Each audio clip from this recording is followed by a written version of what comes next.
Europe 1, le 22-30.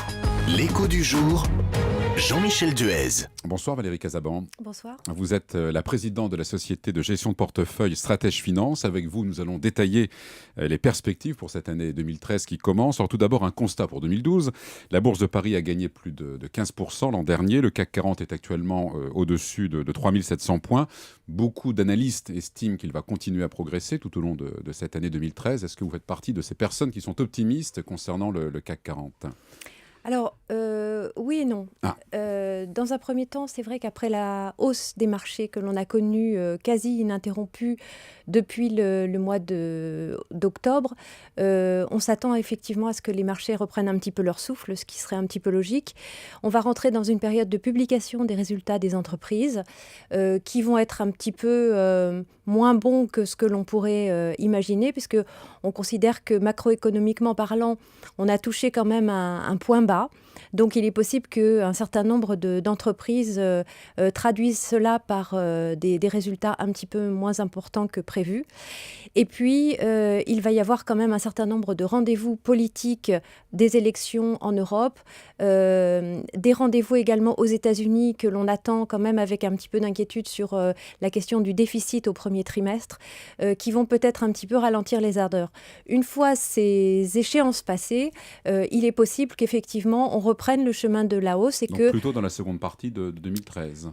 Oui, c'est probable effectivement que 2013 se termine par un bon cru également, comme en 2012. Alors pourquoi ? Parce qu'il y a moins d'inquiétude maintenant sur l'euro ? Alors bien évidemment, sur l'Europe, c'est quand même quelque chose de plus favorable en termes de perspective, parce que l'intégration politique est en marche.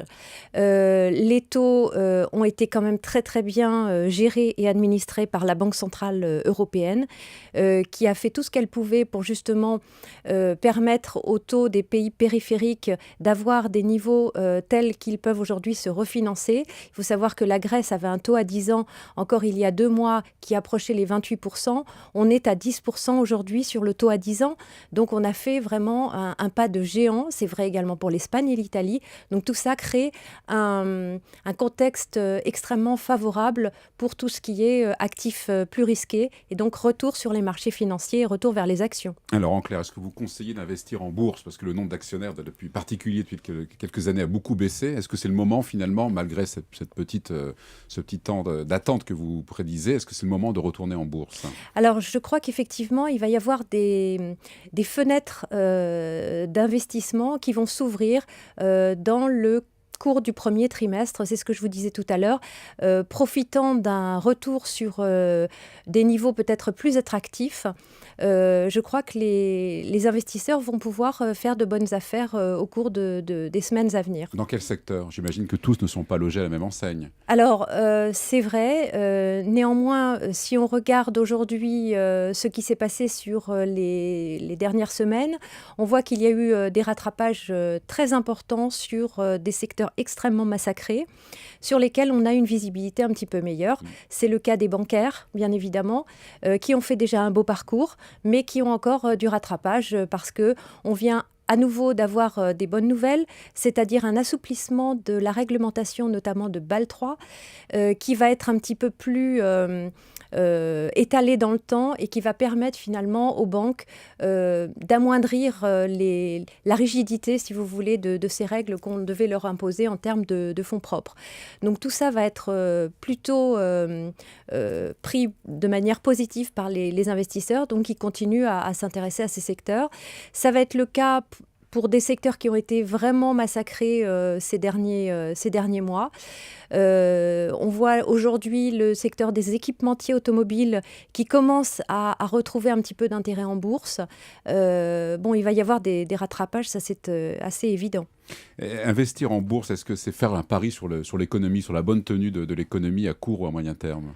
Oui, bien sûr, il y a forcément un décalage entre la macroéconomie et la bourse, puisque les 2 ne marchent jamais en même temps. Il y a donc une anticipation sur le terrain boursier, et bien souvent, ce sont les meilleures années boursières qui sont en parallèle des pires années macroéconomiques, puisque ce que l'on voit aujourd'hui sur le terrain macroéconomique n'est que, en fait, une photographie du passé. Véritablement, c'est le chômage qui atteint des niveaux records. Ce sont les taux de croissance par pays qui sont assez désastreux, les effets des politiques d'austérité. Et la bourse, elle, anticipe justement une amélioration, un point bas que l'on aurait dû normalement toucher ces derniers temps. Donc une bonne année 2013 boursière, ça veut dire une bonne année économique 2014, c'est ça, non? Voilà, bon, exactement. Bah, c'est rassurant.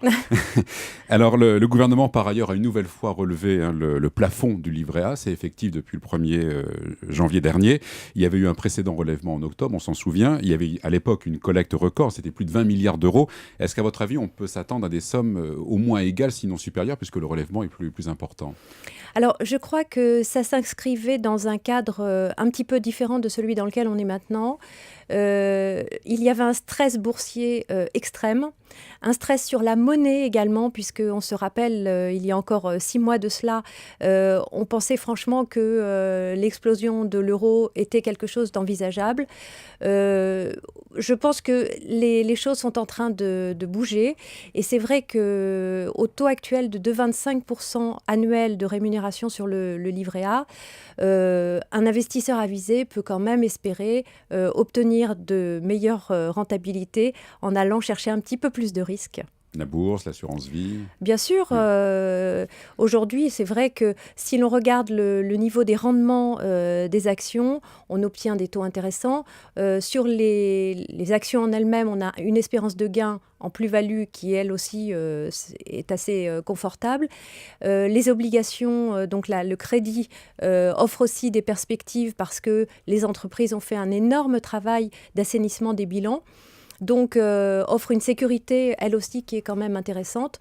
Donc aujourd'hui, aller chercher du 2,25 dans un contexte comme celui vers lequel on se tourne aujourd'hui me semble excessivement prudent. Merci Valérie Casabon, présidente de Stratège Finance.